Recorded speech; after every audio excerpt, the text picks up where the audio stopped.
Hey MMA fans, Cage Minds, your host Micah Frankel, here to do an interview today. We are joined by a fighter. She is making her debut at Invicta FC 2. We are glad to be joined by Jocelyn Lybarger. Thank you for being on the show. How are you doing? How are you feeling? And how is camp going? I'm doing great. I have a little break now. That's why I'm getting my hair done. But Julian and I will be at the UFC Fan Expo this weekend in Las Vegas. And we'll be representing It Ain't Chemo and the gun store. So Joe already got her hair done, so now I got to get mine done. So, real quick, I got to turn this towards the camera if everyone can see. Her hair is being done. So what are we getting done today anyway with the hair? Well, me and Joe are pretty well known for our hair. So I'm getting cut and colored by the one and only best Diana here in Phoenix, Arizona. And she's really good at doing blonde and special.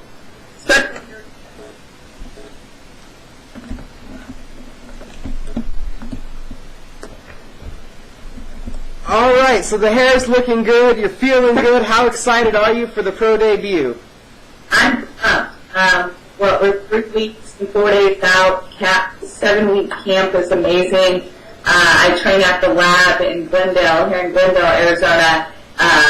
As known as Ben Henderson's gym, and he just started camp for his rematch against Frankie Edgar, which the gym is just so pumped up, so excited for my pro debut, for Ben's upcoming fight, and then we got another UFC fighter, Mitch, out of Canada, who's doing his camp out of there. Forgive me, I forget his last name, but he'll be fighting July 21st. So like I said, the energy in there is just amazing. Everybody's pushing each other, and training is, I love it. I'm loving every day. Mitch Gargone, would that be? Yes, good job. Okay, all right. So now we know that Mitch is training out of the lab for this upcoming fight. Insider information right there. You can only get here on Cage Minds. Thank you. Exactly. That's why you're sitting there and I'm on this side. Okay, so as you're moving towards this debut and with Invicta, did you want to talk about a little bit being a part of Invicta? Yeah, I was out there for their first show, and Shannon Knapp and Janet Martin, both amazing women, and work great together. Very professional show. I've never been to a show, amateur or pro, well, except the UFC, where weigh-ins start on time. The fights start on time, everything ran perfect, everything was organized, and we had a good time. As you guys know, I cornered Jessica Penne for her fight when she fought Lisa Ward, and she put on a great show, and it was a great event to be at. Also, Jillian's girlfriend, DJ Desi, she DJs the show. She's out of Las Vegas, and she put on a great show, and the show, it's cool because it's all women and it's ran by women. So people, everything's a little bit more organized and it's a good time, and I feel honored and blessed to be on this card. And it's interesting to see my name on a card like this, stacked of so many great fighters, and to see my name on the undercard. I'm no more co-main events or main events or anything like that. I'm not on the fight poster. And it's just reality setting in, and I've got to work my butt off to get up there, and I'm super excited and ready for the challenge. So when you first saw that, the undercard again going from the title fights and stuff as an amateur, was there any slight, disappointment in there? No, not at all. The funny thing, my mom called me. She's like, why aren't you on the poster? I'm like, Mom, I'm just a little pea in the pot now, okay? I got to work my way up there. But like I said, I'm excited for the challenge, and this is what it's about in being a professional athlete. I can only expect the whole twin thing to get us so far. I'm not looking for special treatment or anything of that nature. I'm going in there to get the win and move my name up there in the 125 rankings. Right, so now being at 125, what was the factor that made the move from 115 to 125? I do a lot of CrossFit for my strength and conditioning. I love Olympic lifting, and I felt like in a 7-8 week camp, I really had to stop sooner, than later. Now I can do Olympic lifting all the way through, sit at a comfortable weight of 135 all the way through weight camp, all the way through fight camp, my weight can sit there and just be strong and more explosive. I felt like the weight cut to 115, I didn't look forward to that. Some people look forward to it. I never really did. I like eating, I like my coffee, and I like my sweets. So and I want to enjoy it too at the same time. But fighting at 125, I feel faster, I feel stronger, and it's a really good feeling. And I think it's perfect fit for me. So now with not having that cut, being at 125, do you feel it gives you extra energy and then time to put in on the gym that you would have spent, in a sauna or cutting weight or something? Have you seen a change that way? Oh yeah, for sure. We don't need to sit down and come up with a game plan of weight cutting or anything like that. We can actually focus on the fight. We don't need to really focus on recovering. Yeah, I'm going to eat like a pig after, a healthy pig. And just get back in there and go to work. No game plan on weight cutting. It's just going to come off and we'll be ready to go. Okay. So a little bit about your amateur career with the 4 victories that you had, 3 by KO, or 1 by KO and 3 by decision. Which one did you feel was your best full performance? My full performance, I would have to say, was my last fight against Ashley for Tough Enough. I felt I did good, and I was strong in there, and to go out there like that, it was really nice. The fight before that against Stephanie, I should really be 5-1, but I'm not going to complain. I felt like that was a really good showcase of my wrestling, and I know Cheryl Chan has watched that video, so her fight camp is going to think that I'm just a wrestler, stuff like that, but we're going to come out with a bang, and I have a feeling that it's going to be fireworks from me and Cheryl Chan. I think it's going to be a stand-up war, and I'm really excited and really ready for it. Right, so you and Cheryl, July 28th, she has all of her victories via the submission. But do you think she's going to come in there right away and be looking to take this to the ground too? Not at all, because watching all her fights, I watched all her fights. I'm sure she watched mine. That's how you learn. I never once did really see her engage the takedown. It was always they went to the ground because her opponent took her to the ground. And some of the submission wins, I'm not very impressed. It wasn't like legit jiu-jitsu or anything like that. It was kind of more like kind of funny stuff. But, I'm not trying to talk crap or anything like that.